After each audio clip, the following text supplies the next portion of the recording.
یہ بڑی خواب تھی، اس لیے لاکھوں لوگ مرے نہیں تھے، شہادتیں نہیں ہوئی تھی. میں لاہور میں بڑا ہوا ہوں، ایک گھر نہیں تھا جو ایسٹ پنجاب سے ہے جدھر لوگوں کی قربانیاں، عورتیں بچے جس طرح قتل عام ہوئی تھی. یہ بڑی قربانی کے بعد ملک بنا تھا. قائد اعظم جب پاکستان لینڈ کیا انہوں نے 3 ہفتے پہلے، انہیں پتا تھا انہوں نے زندہ نہیں رہنا. کسی کو نہیں بتایا کہ کہیں اگر دشمنوں کو پتا چل گیا تو وہ انہیں پتا کہ اگر قائد اعظم فوت ہو گئے تو یہ ملک نہیں بنے گا. کسی کو پتا نہیں چلنے دیا. اور 3 ہفتے پہلے لینڈ کرتے ہیں کراچی، تو ایڈمرل جو ان کا اسسٹنٹ تھا اسے کہتے ہیں میں نہیں سمجھتا تھا کہ میری زندگی میں پاکستان بنے گا. اس لیے نہیں بنا پاکستان کہ چوروں کی ہم غلامی کریں، یہ ظالموں کی جو لوگوں پہ تشدد کرتے ہیں. آپ کو پتا ہے اعظم سواتی کو جب اس کے اوپر تشدد کر رہے تھے اسے کیا کہہ رہے تھے کہ یہ عمران خان کو بتاؤ کہ اس کو ہم اس طرح ننگا کر کے ماریں گے. یہ ہمارے لوگ ہیں، یہ اس ملک کی سیکیورٹی کے لیے ہیں، اور یہ اس کو کہہ رہے ہیں اس کو کہ عمران خان کو پیغام دو کہ اس کو اس طرح ہم ننگا کر کے ماریں گے. پنڈی کا وہ مسٹر وائی جو ملتان کا ہے، مسٹر وائی بیٹھا ہوا ہے، وہ ہمارے ایم پیز کو بلا کے کہہ رہا ہے کہ دیکھو یہ پی ٹی آئی کی کوئی فیوچر نہیں ہے اور عمران خان کو تو ہم نے وہ کرنا ہے جو اعظم سواتی سے کیا. یعنی یہ ہمارے لوگ ہیں. جنرل باجوہ جاگیں، یہ ملک تباہی کی طرف جا رہا ہے. یہ اگر آپ نے ان کے اوپر کالی بھیڑوں پہ ایکشن نہ لیا، یہ نفرتیں بڑھتی جائیں گی، یہ قوم ٹوٹنے کی طرف جائے گی. عمران خان کو جب اللہ نے لے کے جانا ہے میں تو تیار ہوں اس کے لیے. ملک کا سوچیں، اپنی ذات سے نکل جائیں باہر کہ جی چھوٹے چھوٹے مفادات کے لیے، اپنی ذات کے لیے، یہ چوروں نے تو اپنے پیسے کے لیے، ہم اپنے ملک کو قربان کر رہے ہیں. جو لوگ سڑکوں پہ ہیں ان کی شکلیں دیکھیں، ان کی آنکھیں دیکھیں، آپ کو نظر آئے گا کہ یہ تلاش میں ہے کہ وہ پاکستان جدھر یہ آزادی سے رہے، جدھر کوئی کسی کو اجازت نہ ہو کہ کمزور کے اوپر کوئی ظلم کرے. تھانے کچہری کے اندر بیچارہ غریب آدمی ٹھوکریں کھاتا پھرتا ہے، اس کو انصاف نہیں ملتا، اس کی زمینوں پہ قبضے ہو جاتے ہیں. اور یہ بڑے بڑے ڈاکو ہر باری آ کے اپنی ساری چوری معاف کروا لیتے ہیں. 1100 ارب روپے کی یہ چوری معاف کروا رہے ہیں اپنے، 1100 ارب روپے کا این آر او لے رہے ہیں. ملک کو تباہی کے اندر ڈال کے، معیشت تباہ کر کے، مہنگائی میں لوگوں کو پھنسا، اور صرف اپنے پیسے بچانے کے لیے این آر او لے رہے ہیں. اور ان کو کوئی فکر ہی نہیں ہے. ملک کو جو مرضی ہو، ان کے تو پیسے باہر پڑے ہوئے ہیں. ان کے لیے ہمارے اوپر تشدد کیا جا رہا ہے. جس کا جینا مرنا پاکستان میں، جن کے پیسے ہی باہر پڑے ہوئے ہیں، جو عیدیں باہر ہیں، جن کی شاپنگ باہر ہے، بچے باہر ہیں، جنہوں نے جائیدادیں باہر بنائی ہوئی ہیں، بلینز آف ڈالر کی پراپرٹی ہے، ان کے لیے ہمیں قربان کر رہے ہیں. اور غدار پھر کون رہا؟ کون ہے پاکستان کا غدار؟ میرے اوپر غداری کا پرچہ کر دیا. شہباز گل کے اوپر کسٹوڈیل ٹارچر ہوئی، یہ دنیا میں بینڈ ہے. اس کے اوپر میں نے آواز اٹھائی اور میں نے کہا کہ جس نے ریمانڈ میں بھیجا اس آدمی کو جس کے اوپر کسٹوڈیل ٹارچر ہو، اس کے اوپر قانونی کارروائی کریں گے. میرے پہ دہشت گردی کا پرچہ لگا دیا. تو یہ پاکستان کدھر جا رہا ہے؟ ہم وہ خود بھولے نا، جو قوم اپنے نظریے سے ہٹتی ہے وہ مر جاتی ہے.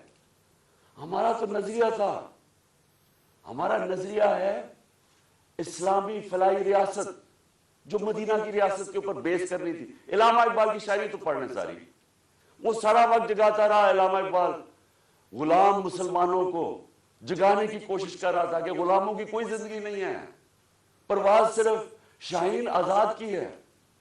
اور آزادی تب آتی ہے جب انصاف ملتا ہے. انصاف جب تک نہیں ملتا وہ قوم آزاد نہیں ہوتی. یا انصاف ہی نہیں ہے چیف جسٹس صاحب. یا میں آپ کو گارنٹی کرتا ہوں کہ جب تک یہ ریزائن نہیں ہوں گے تفتیش ہی نہیں ہو سکتی. تینوں تو وہ ملوث ہیں جن کے نیچے تفتیش ہے. تو چیف جسٹس صاحب اس ملک کو بچائیں. آپ کو آپ کی بڑی ذمہ داری ہے.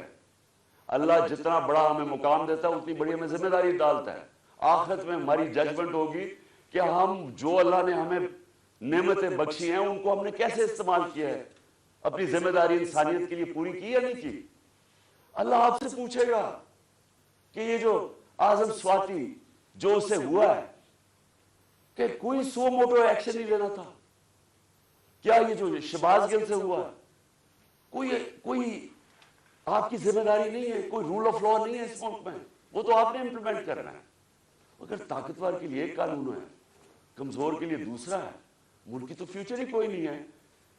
کیونکہ میرے نبی صلی اللہ علیہ وسلم نے 1500 سال پہلے تقریباً انہوں نے کہہ دیا تھا کہ وہ قومیں جو کمزوروں کو, چوروں کو جیلوں میں ڈالتی ہیں اور طاقتور ڈاکوؤں کو پکڑتی نہیں ہیں وہ تباہ ہو جاتی ہے. آج ساری جو ڈیولپنگ ورلڈ ہے وہ کیوں غریب ہے؟ کیونکہ وہاں طاقتور قانون کے اوپر ہے. اور اگر سنگاپور اوپر گیا تھا تو ان کے سٹیٹس نے طاقتور کو قانون کے نیچے لے, اس کی سٹوری پڑھ لیں کہ کیسے اس نے سنگاپور کو اٹھایا. پہلے انصاف لے کے آیا, انصاف سے کرپشن ختم ہوئی اور اس کے بعد خوشحالی آ گئی. شیر شاہ سوری سب سے بڑا مانا جاتا ہے کہ یہ جو بادشاہ تھے ہندوستان کے سب سے بڑا. کیا کیا شیر شاہ سوری, کدھر سے شروع ہوا؟ جو اس کو جاگیر ملی بہار میں, اس نے کیا کیا, اس نے رول آف لا قائم کر دیا, اس نے سارے بڑے بڑے ڈاکوؤں کو ختم کر دیا, اس نے وہاں انصاف کر دیا. سارے تاجر ارد گرد کی جاگیروں سے چھوڑ کے تو شیر شاہ سوری کی جاگیر میں آ گئے, وہاں خوشحالی آ گئی کیونکہ وہاں انصاف تھا. ادھر سے وہ کھڑا ہوا اور ادھر سے اس نے جب ہندوستان کی سنبھالی جب حکومت, تو ادھر اس نے انصاف قائم کیا. اس لیے آج اس نے لوگوں کے جب انصاف آیا خوشحالی آ گئی. یہاں ہم رینگتے رہیں گے امریکنوں کے, کبھی ادھر ہاتھ جوڑ رہے ہیں کہ جی ہمیں ادھر سے پیسہ مل جائے, کبھی وہ چینیوں کے پاس جا رہے ہیں پیسہ مل جائے, اور کبھی ہم جی ہم تو ہم ماننا تو نہیں چاہتے لیکن ہم مجبور ہیں, ہم بڑے مجبور ہیں. تو 30 سال تو آپ دونوں فیملی حکومت کرتی رہی ہیں, تو کس نے مجبور کیا اتنا؟ کون اس ملک کو؟ یا جب سے یہ دو خاندان آئے ہیں ہندوستان بھی آگے نکل گیا, بنگلہ دیش ہمارے سے آگے نکل گیا. جب بنگلہ دیش بنا تھا تو لوگوں نے یہاں کہا جی بوجھ ہے ہمارے اوپر بنگلہ دیش میں, غربت بہت زیادہ ہے, وہ آگے نکل گیا ہمارے سے. جب سے یہ دو خاندان آئے ہیں تو کہتا جی ہم مجبور ہیں, ہم تو ماننے نہیں آئے لیکن ہم مجبور ہیں. آخر میں اپنے سارے پاکستانیوں کو جو پیغام دینا وہ یہ ہے کہ دیکھیں, آپ نے سب نے, میں نے فیصلہ کیا پھر سے کہ جیسے ہی میں یہاں سے ٹھیک ہوں گا میں سیدھا سڑک پہ, اور میں نے اسلام آباد کی کال دے دی. آپ سب سے میں صرف یہ کہتا ہوں کہ اپنے بچوں, اپنے مستقبل کے لیے آپ نے کبھی کمپرومائز نہیں کرنا اپنی آزادی کے لیے. غلام قوم دنیا میں اس کی عزت نہیں ہوتی. ہر ایک پاسپورٹ پوچھے ہمارے پاکستانیوں سے کیا ہوتا ہے, دنیا عزت نہیں کرتی اور وہ قوم اوپر ہی نہیں جا سکتی. اگر ہم نے یہ غلامی کر کے اوپر جانا تھا تو ہم کب 40 سال سے تو میں جانتا ہوں غلامی کر رہے ہیں. وہ کوئی امریکن آتا ہے اس کے پیر میں گر جاتے ہیں, کوئی گورا رنگ دیکھتے ہیں اس کے جوتے پالش کرنے شروع کر رہے ہیں. وہ جب سازش ہو رہی تھی تو مجھے یاد ہے کہ امریکن وہ عورت کوئی امریکن ایمبیسی سے مریم نواز کو ملنے گئی, وہ گھر سے باہر گئی اس کو ریسیو کرنے میں, اسے ایسے ملے جیسے کوئی برطانیہ کی پتہ نہیں کوئی ملکہ آ گئی. اس کے سامنے صرف لیٹ ہی نہیں گئے کہ میرے اوپر سے چل کے جاؤ, جا کے اس کے جوتے نہ گندے ہو جائیں. یہ اپنے آپ کو ہم ذلیل کرتے ہیں ساری جگہ دنیا کے اندر, کیونکہ ہم بیکاریوں کی طرح پھرتے ہیں, قومی غیرت کھو بیٹھے. اور کیوں نہیں ہم آگے بڑھ سکتے؟ کیونکہ انصاف نہیں ہے. انصاف نہیں ہے, خوشحالی نہیں ہے, انصاف نہیں ہے, آزادی نہیں ہے. تو میرے پاکستانیوں, آپ نے سب نے جب تک یہ 3 لوگ ریزائن نہیں کرتے آپ نے پروٹیسٹ کرنا ہے. آپ نے سڑکوں پر پروٹیسٹ کرنا, آپ کو آپ کا آئین رائٹ دیتا ہے. ظلم اور ناانصافی کے خلاف کھڑا ہونا آپ کا دین آپ کو حکم کرتا ہے جہاد کرنا ہے. جہاد کیا ہے؟ ظلم کے سامنے کھڑے ہونا, ناانصافی کا مقابلہ کرنا, اپنی آزادی کے لیے کھڑے ہونا. یہ آپ کا فرض ہے. اور اللہ نے کیوں کیا ہوا ہے؟ کیونکہ اللہ کو پتہ ہے کہ غلام کی کوئی پرواز نہیں ہے. تو انصاف آپ کو آزاد کرتا ہے, اور آزاد کی پرواز ہے. تو اس لیے آپ نے سب نے نکلنا ہے, آپ نے پوری طرح اس پروٹیسٹ کے اندر حصہ لینا ہے, اور ان تینوں کی ریزگنیشن مانگنی ہے. کیونکہ جب تک یہ تین ریزائن نہیں کرتے, یہ جو کیس ہے یہ آگے نہیں بڑھے گا, اس کی تفتیش نہیں ہوگی, کیونکہ کنٹرول کرتے ہیں سب کچھ ہے, ایف آئی اے, ساری ایجنسیز ان کے کنٹرول کے نیچے. تو کیسے انصاف ملے گا؟ جنرل باجوہ کو بھی کہنا, میں آپ کو آج کہہ رہا ہوں کہ یہ جو یہ فیصل, میجر جنرل فیصل کر رہا ہے, یہ اس ملک کو تباہی کی طرف لے کے جا رہا ہے. فوج اس ملک کی ضرورت ہے. ہم جو میری طرح کے لوگ آزاد سوچ ہی نہیں سکتے زندگی آزادی کے علاوہ, وہ چاہتے ہیں کہ ہماری فوج مضبوط ہو, کیونکہ مضبوط فوج ہی ہمیں آزاد رکھے گی. یہ کمزور کر رہا ہے فوج کو. ان حربوں سے ہماری فوج کمزور ہو رہی ہے. ہم جب تنقید کرتے ہیں یہ تعمیری ہے, یہ اپنی فوج کو کمزور کرنے کے لیے نہیں ہم کر رہے ہیں. ہم آپ کو آج کہہ رہے ہیں, ساری قوم آپ کو کہہ رہی ہے کہ یہ چوروں کے ساتھ ہم نے نہیں چلنا. قوم آپ کو بار بار کہہ رہی ہے. نہ یہ کریں کہ ہمیں ڈنڈے مار مار کے یہ فیصل کہ جی نہیں آپ نے بھیڑ بکریوں کی طرح ان کے ساتھ چلنا, نہیں چلنا انہوں نے, اور انتشار کی طرف جا رہا ہے قوم. سو مہربانی کریں, اس کو ریزائن کروائیں, اس کے اوپر پوری تفتیش کریں کہ اس نے کس قسم کا ظلم کیا ہے. اعظم سواتی کے اوپر جو ہوا ہے, جو شہباز گل کے اوپر ہوا ہے, جو جمیل فاروقی کے اوپر ہوا ہے, ننگا کر کے, کون سی قوم اجازت دیتی؟ کبھی سنا ہے امریکہ کے اندر, امریکہ کے اندر, یورپ میں کسی آزاد قوم میں سنا ہے کہ اس طرح آزادی رائے کے اوپر کسی کو ننگا کر کے ماریں اور پھر دھمکیاں دیں آگے سے کہ یہ بتا دو کہ عمران خان سے بھی یہی ہوگا؟ یعنی یہ ہماری ایجنسیز ہیں, ان کا یہ کام ہے کہ ملک کو ہی کمزور کرو. تو پروٹیسٹ ہوگا جب تک یہ تین ریزائن نہیں کریں گے. جیسے میں ٹھیک ہوں گا میں سڑک پہ پھر آ رہا ہوں, اور میں اسلام آباد کال دوں گا, آپ تیار رہیں. انشاءاللہ اللہ نے مجھے بڑا بچایا ہے, مجھے ایک نئی زندگی دی ہے, اور میرے میں عزم دے دیا ہے کہ میں اپنی قوم کی آزادی کے لیے پوری طرح لڑوں. پاکستان زندہ باد.